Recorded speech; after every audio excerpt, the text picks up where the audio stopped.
Berita Ina. Wah, gimana nih? Udah haus belum akan pengetahuan-pengetahuan dan ilmu-ilmu baru nih? Gak ilmu sih, lebih ke informasi sih ya. Jangan khawatir buat kalian yang udah gak sabar pengen tahu informasi ter-up to date yang terjadi belakangan ini, karena Agasa di sini bakal nemenin kalian dengan informasi-informasi yang menarik dan unik tentunya. Kita langsung aja masuk ke berita pertama yang belakangan sempat heboh nih, menerjang dunia fashion Indonesia. Bukan fashion yang bener-bener fashion sih, lebih ke subkultur aja. Nah, belakangan mungkin sahabat Ina udah pernah dengar ya, huru-hara yang terjadi akibat Mbak Imong yang berencana untuk mendaftarkan nama Citayam Fashion Week ke Haki. Wah, udah pasti tahu ya, itu sempat heboh tuh di media sosial. Tapi pada penasaran nggak sih awalnya gimana sih, kenapa Mbak Imong bisa sampai punya niatan ke situ? Bermula dari sang istri yang merupakan model cantik, Mbak Paula. Nah, Paula waktu itu di suatu kesempatan mengunjungi Citayam Fashion Week di Duku Atas. Dan ternyata melihat vibe yang terjadi luar biasa, Paula jadi excited banget nih ceritanya. Karena tertarik dan excited banget sama apa yang terjadi di Citayam Fashion Week tersebut, Paula akhirnya memutuskan untuk mengajak Baim untuk membuat sesuatu yang besar bagi anak-anak Citayam Fashion Week ini. Nah, dari situlah Baim akhirnya mengajak Bonge, sang ikon Citayam Fashion Week, untuk berunding. Di rundingan ini, Baim dan Bonge pengen tahu nih, nama Citayam Fashion Week itu asalnya dari mana atau mungkin lebih ke siapa gitu. Tapi sayangnya dalam rundingan tersebut, Baim dan Bonge tidak menemukan asal-usul Citayam Fashion Week ini namanya dari siapa. Nah, Mbak Imong berencana untuk mengadakan perlombaan sampai menyediakan budget sebesar kurang lebih 500 juta untuk para pemenang. Tentu excited banget ya pasti ya. Nah, keputusan ini sayangnya mendapatkan banyak kontroversi dari kalangan netizen. Nah, menurut sumber yang saya dapat, haki atau hak atas kekayaan intelektual adalah hak eksklusif yang diberikan suatu hukum atau peraturan kepada seseorang atau sekelompok orang atas karya ciptanya. Nah, ini pada intinya haki adalah hak untuk menikmati secara ekonomis dari suatu kreativitas intelektual. Jadi ketika kreativitas intelektual tersebut menghasilkan keuntungan, menghasilkan cuan, menghasilkan keuntungan dari ekonomi, itu pendaftarnya yang sudah mematenkannya ke haki itu bisa menikmatinya. Nah, jadi di situ nih ada kontroversinya, ada di situ. Jadi seakan-akan Mbak Imong ini terlihat hanya untuk mengambil kesempatan dalam kesempitan untuk menikmati kekayaan intelektual yang nggak tahu nih datangnya dari mana nama Citayam Fashion Week ini. Kalau ada cuan-cuannya, ada pundi-pundi rupiahnya, masuknya ke kantong Mbak Imong. Terlepas dari kontroversinya, tentu ada sisi positifnya ya. Kita jadi tahu nih, memiliki kekayaan intelektual dari suatu kreativitas, itu kita bisa patenkan. Ada undang-undang yang melindungi loh ternyata. Jadi buat kalian yang pengen berkarya, apalagi dari kreativitas kalian sendiri nih, itu bisa kalian daftarkan ke haki. Jadi ketika ada keuntungan-keuntungan dalam bentuk finansial, itu bisa lari ke kalian dan itu nggak bisa sembarangan diklaim sama orang-orang lain. Jadi dari berita kontroversi ini kita ambil yang positifnya aja nih sahabat Ina. Ternyata karya kita itu ada yang melindungi, yaitu undang-undang dari pemerintah. Jangan takut berkarya ya. Berita selanjutnya ada berita yang luar biasa keren, luar biasa membanggakan. Dari inanews.co.id, ini tajuknya adalah hari terakhir PEVS 2022 tampilkan uji terbang drone Ehang 216. Wah, apa sih drone Ehang 216? Nah, kita lihat dulu nih. Di penghujung acara gelaran Perikindo Electric Vehicle Show atau PEVS 2022 pada hari Minggu tanggal 31 Juli 2022 yang lalu, ini PT Prestisius Aviasi Indonesia atau Prestige Aviation melakukan uji coba terbang Ehang 216 dengan menempuh 2 rute dan mengangkat boneka manusia atau manekin. Nah, jadi kalau kita lihat dari inanews.co.id, dia ada gambarnya nih. Ada kendaraan, itu bentuknya kayak drone. Itu ada kendaraan yang berbentuk drone yang bisa terbang mengangkat manekin yang berukuran dan seberat manusia. Dan itu diterbangkan dari titik A ke titik B alias terbangnya jalan. Ini tentu berita yang sangat luar biasa. Pasalnya sebelumnya ini Ehang 216 hanya bisa terbang dari bawah ke atas terus turun ke bawah lagi. Dia belum bisa nih sahabat Ina, dari terbang nih dari bawah ke atas terus jalan ke titik yang berbeda. Nah, pada Minggu tanggal 31 Juli yang lalu, ternyata Ehang 216 ini bisa terbang berpindah titik. Luar biasa. Ini satu langkah besar tentunya buat Indonesia ya. Ternyata teknologi sudah semaju itu di bangsa ini loh. Mungkin kita taunya hanya media sosial, HP makin canggih, kamera udah puluhan megapiksel, bisa foto bulan. Ternyata di industri kendaraan sendiri sudah ada kemajuan yang luar biasa seperti Ehang 216 ini. Jadi taksi terbang Ehang 216 ini dapat terbang dengan ketinggian mencapai 300 meter. Dengan penerbangan selama 21 menit atau bisa menjangkau jarak 35 km. Alat transportasi ini menggunakan daya listrik. Diklaim pengecasan daya tidak sampai memakan biaya jutaan. Jadi ini kayak berita bagus ya buat kita yang warga Jakarta, malas kena macet, terus buat cari jalan pintas lewat mana coba? Jalan tikus sekarang aja udah macet, ya nggak? Betul nggak? Nah, solusinya adalah terbang. Kalau helikopter kayaknya heboh banget. Nah, kita pakai kendaraan yang bentuknya lebih mini berupa drone, seperti Ehang 216. Kita doakan aja semoga teknologinya bisa segera berkembang lagi dan bisa digunakan ke masyarakat luas seperti kita-kita ini yang nggak mau kena macet. Tentunya dengan kondisi geografis Indonesia, dengan adanya pengembangan teknologi secanggih ini, kita doakan semoga bisa menjangkau untuk mobilitas masyarakat Indonesia. Berita selanjutnya datang dari Kominfo. Kominfo lagi. Dari inanews.official, Kominfo telah resmi berlakukan penyelenggara sistem elektronik atau PSE sesuai dengan peraturan yang mengacu pada Menteri Komunikasi dan Informatika atau Permenkominfo Nomor 5 Tahun 2020 tentang penyelenggaraan sistem elektronik atau PSE lingkup privat. Nah, melalui aturan tersebut nih, pemerintah nantinya bisa melihat isi pesan walaupun aplikasi tersebut diklaim memiliki fitur enkripsi.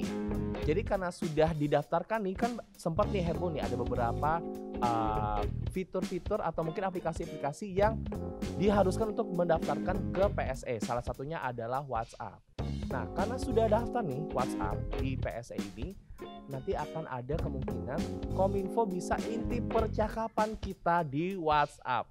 Wah, ini buat insecure banget nih buat keluarga-keluarga yang kerja di Kominfo. Bisa langsung chat nih, ngecek sendiri nih di WhatsApp. Wah, ini dia chat sama siapa aja nih. Tapi ini tentunya nggak sembarangan ya. Ini bukan buat iseng-isengan orang-orang Kominfo buat bacain chat-chat kita. Enggak tentunya. Jadi ini bisa buat hal-hal positif dan untuk perlindungan kita-kita juga sebagai pengguna aplikasi tersebut. Bisa juga untuk membantu pihak-pihak berwajib yang ingin mengungkap kejahatan yang bersumber dari chat-chat atau percakapan di WhatsApp. Ya intinya kita nggak perlu khawatir karena ini buat keamanan kita juga. Berita selanjutnya ini masih nyenggol-nyenggol dunia Citayam Fashion Week nih. Kabarnya Bonge jadi duta kejaksaan. Wow, kok bisa nih? Tapi tenang dulu. Don't judge the book by its cover. Jangan menilai seseorang dari penampilan luarnya. Kita nggak ada yang tahu nih kemampuan seseorang sebelum dia membuktikannya. Bener nggak? Dengan banyaknya peristiwa ketidakadilan yang terjadi belakangan ini, siapa tahu nih dengan adanya Bonge menjadi duta kejaksaan bisa menegakkan sila kelima keadilan sosial bagi seluruh rakyat Indonesia. Tapi kalau dipikir-pikir ya, kalau kita lihat nih, Bonge ini bisa jadi lambang keadilan loh. Bagaimana tidak? Ya ilah, infotainment banget bahasanya. Hidup di suburban, mainnya tapi di Jakarta. Memanfaatkan ruang publik yang memang untuk publik juga sih. Dan akhirnya dengan adanya Bonge, semua lapisan masyarakat bisa berkumpul menyatu dalam menikmati hype yang sama di Citayam Fashion Week di Duku Atas. Adil nggak tuh? Dari Instagram inanews.official, ini mengatakan setelah populer berkat adanya Citayam Fashion Week, kini Bonge semakin banyak dapat sorotan. Dikabarkan ia diminta untuk menjadi duta oleh Kejaksaan Agung Republik Indonesia. Tawaran tersebut diberikan oleh pegawai Kejaksaan Agung atau Kejagung yang direkam dalam sebuah video di Instagram @kejaksaan.ri pada Jumat 29 Juli yang lalu. Nah, dalam percakapan tersebut nih, sahabat Ina, terlihat nih Bonge lagi diwawancara perihal adanya isu pembubaran CFW atau Citayam Fashion Week. Dalam wawancara tersebut, Bonge ditanyai tentang isu Citayam Fashion Week yang akan dibubarkan. Nah, jawaban Bonge ini lucu banget. Setuju deh Pak. Enggak deh, enggak setuju. Nah, jadi Bonge ini ternyata enggak setuju kalau Citayam Fashion Week dibubarkan. Lalu salah satu dari pegawai tersebut mengatakan pihaknya akan memberikan uang asal Bonge mau menjadi duta kejaksaan. Wah, keren juga nih ya Bonge ya. Tapi kita melihatnya sisi positifnya adalah Bonge ini mendapatkan sorotan, ikon dari suatu subkultur yang itu luar biasa booming loh guys. Dan ternyata menurut sumber yang saya dapat, tawaran tersebut hanya spontanitas dari anak buahnya. Pihaknya mengaku mendukung aktivitas Bonge karena menurutnya kreativitas mereka tidak boleh dimatikan. Tapi memang jelas adalah subkultur ini lahir dari anak-anak seperti Bonge yang datang dari suburban nih, Citayam, Bojonggede, dan lain-lain. Tentunya kita harus mendukung kreativitas yang mereka bentuk sengaja atau tidak sengaja. Tapi ingat ya adik-adik ya, Bonge dan kawan-kawan nih dan pasukannya untuk selalu menjaga ketertiban lingkungan sekitar, karena jangan sampai kita berkreativitas tapi malah melanggar aturan-aturan yang ada. Berita selanjutnya adalah berita buruk bagi orang-orang yang malas ngurusin hal-hal administratif. Catat nih ya, STNK yang pajaknya mati 2 tahun akan dihapus datanya. Menurut Instagram inanews.official, kini polisi berencana untuk menghapus data kendaraan jika sudah mati pajak selama kurun waktu 2 tahun atau kendaraan akan dianggap bodong. Nyicil susah-susah, bayar pakai keringat, dianggap kendaraan bodong karena kita malas ngurusin hal-hal administratif. Aturan tersebut akan segera diterapkan Korps Lalu Lintas atau Korlantas Polri. Kakor Lantas Polri, Irjen Pol Firman Santiabudi dalam keterangan resminya mengatakan bahwa aturan tersebut tertuang dalam pasal 24 Undang-Undang Nomor 22 Tahun 2009 tentang lalu lintas dan angkutan jalan. Sementara itu, Direktur Utama PT Jasara Harja, Rifan Ahmad Purwantono mengatakan, kevalidan data sendiri ditunjang dengan sistem single data kendaraan. Rifan menyebut pihaknya akan terus mengedukasi para pemilik kendaraan untuk taat pajak. Nah, jadi nih buat kalian yang pajaknya udah mati, biasa kan 5 tahun tuh harus diperpanjang. Buruan deh diperpanjang, daripada udah telat, udah nunggu 2 tahun kemudian, wassalam deh, keadaan kendaraan kalian ini dianggap kendaraan bodong. Dari Instagram inanews.official, perempuan yang disapa akrab Jen, maaf ya kalau salah penyebutan ya, merasa terkejut dengan gelarnya sebagai wisudawan termuda. Ia pun mengaku bahwa dirinya tidak memiliki kesulitan dalam bidang akademik. Wah, luar biasa. Gimana sih Jen ini bisa jadi wisudawan termuda? Kita lihat yuk sepak terjangnya. Jen Irene Beatrice Gloriana Zebua Wanggai, perempuan asal Papua yang merupakan mahasiswi ITB angkatan 2018, berhasil tamatkan program studi teknik lingkungan di usia 20 tahun. Wow, mudah sekali ya. Jen memulai SD di usia 5 tahun dan fasih membaca dan menulis. Mengikuti program akselerasi di SMA Negeri 3 Jayapura yang membuatnya lulus dalam waktu 2 tahun. Gak nyampe di situ aja nih sahabat Ina. Jen juga ternyata mengikuti program Fast Track di ITB dalam program studi teknik lingkungan untuk mewujudkan cita-citanya kembali ke Papua dan mengabdi ke tanah kelahiran. Luar biasa, udah pintar, punya niat yang sangat mulia.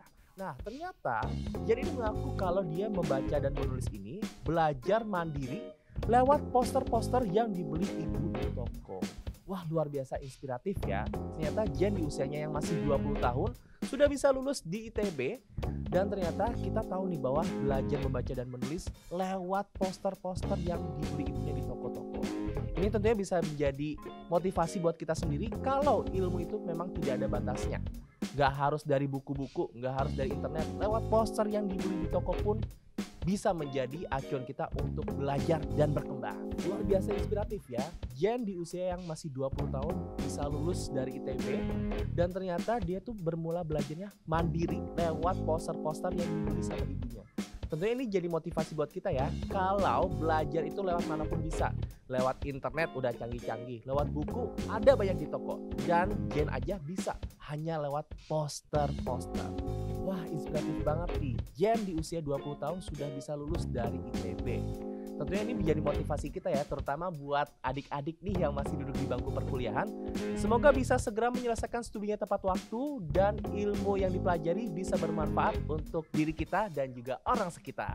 Jangan lupa selalu saksikan Ini Berita Ina setiap hari Rabu untuk berita-berita paling up to date yang sedang terjadi di dunia ini. Jangan lupa baca dan kunjungi website inanews.co.id dan ikuti media sosial kita untuk Twitter di inanewsindo, TikTok, Instagram, Facebook di inanews.official. Dan yang pasti, subscribe Inanews TV untuk berita-berita update yang pasti menarik dan akan tayang setiap harinya. Salam!